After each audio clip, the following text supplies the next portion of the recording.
Itim. Ipaglalaban tayo ni Amy Marcos. Itim ngayon ang kulay ng bansa. Sa gutom at krimen, nagluluksa. Gutom na ang sikmura. Gutom pa sa hustisya. Hinigipit ang hindi kaalyansa. Marami ang nagsasalita. Pero sino lang ba ang may ginawa? Sino ang may ginagawa? Itim ang kulay ng pakikiraman. Itim ang kulay ng pakikiisa. Itim. Laban ng tama. Itama ang mali. Iboto si Senator Amy.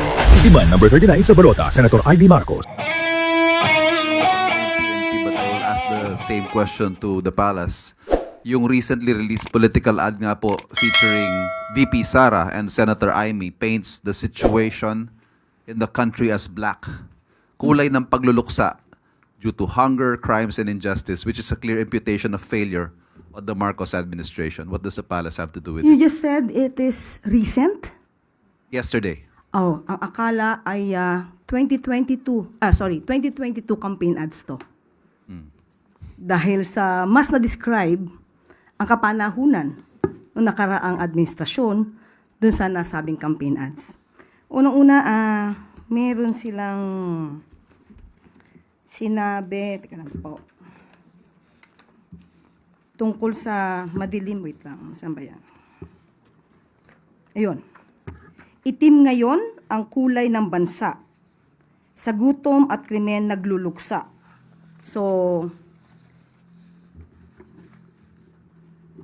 pag sinabi ba natin na itim ngayon ang kulay, mas madidescribe siguro natin nung nakaraang administrasyon na sobrang itim at ngayon ay papaliwanag sa panahon ng kasalukuyang administrasyon.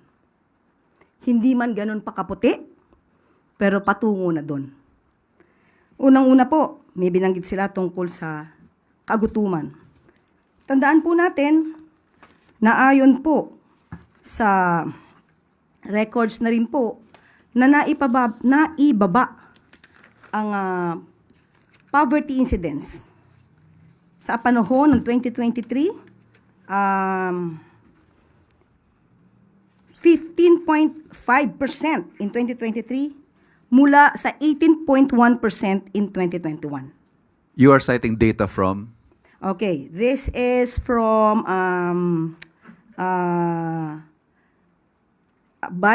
author or writer is Dim Sum Daily, Hong Kong. Okay? Meron din po tayo dito. Ito po ay galing din mismo sa report din po ni Secretary Balisacan. Okay? Meron din po tayo dito na pinalabas. Ito naman ay galing kay Philippine Star, Delon Porcalia. Meron pong naitala na 7.2 trillion na utang ang dating administrasyon at dahil po dito ay patuloy pa rin po natin binabayaran sa kasalukuyang administrasyon. At sinasabi nila na tungkol sa krimen, tandaan po natin na meron din po na pinalabas na statistics at ito'y inayunan na rin po ng matagal ni Senate President Chis Escudero na sa panahon po ngayon ay mas mababa po ang crime rate as compared po sa karaang administrasyon. At sinasabi rin po ni Senator Amy, gutom na ang sikmura. Pinaliwanag ko na po yan about the poverty incidents. At gutom pa sa hustisya. Pero hindi po ba yung ibang mga kamag-anak, in particular po, babanggitin ko, ito ay galing sa panulat ni Christina Chi ng philstar.com. Sinabi po ni, and I quote na po sa kanyang panulat, Dalia Cuartero, whose son was killed during a drug operation in 2016, described feeling overwhelmed with tears of joy, tears upon hearing of Duterte's arrest. So dito pa lamang, marami na rin po nagsasabi na paunti-unti ay nabibigyan ng liwanag ang mga pangyayari.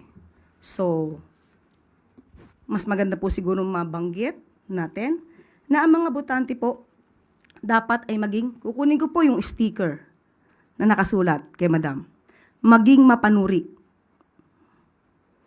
Huwag pong magpaloko sa mga sinasabi sa iilang campaign ads. Alamin ang katotohanan, iwasan ang fake news. Dignidad mo, boto mo. Kinopya ko po yan lahat mula sa kanyang sticker. Yun lamang po. May reaksyon ho ba ang Pangulo? This coming from the second highest official of the land, supported by his own sister. Patungkol po dyan, patungkol po sa campaign na issues, maganda pong mas tanong na lang natin ang campaign manager. Mas authorized po siyang magsalita patungkol po sa ganyang klaseng relasyon. But have you taken this up with the President? What are his thoughts on this? Patungkol po sa kanyang kapatid. No, yeah. This particular ad, for example, which is Of course, the latest. hindi po nais ng ating Pangulo na magitong klaseng mga negatibo na pangangampanya. Lalong-lalo na po kung ito ay fake news. So, noon pa naman po, sinabi na ng ating Pangulo na labanan natin ang mga fake news. Mas hindi maganda kung ito ay gagawing naratibo sa isang pangangampanya. Okay? Quick follow-up, Ace Romero, Philippine Star. Yusek, the other camp described the present administration or the present state of the country under this administration as itim. Now, kung merong kulay na i-describe yung present admin with regard to our present conditions, kung meron man po, ano po yun? Papunta na po sa paputi.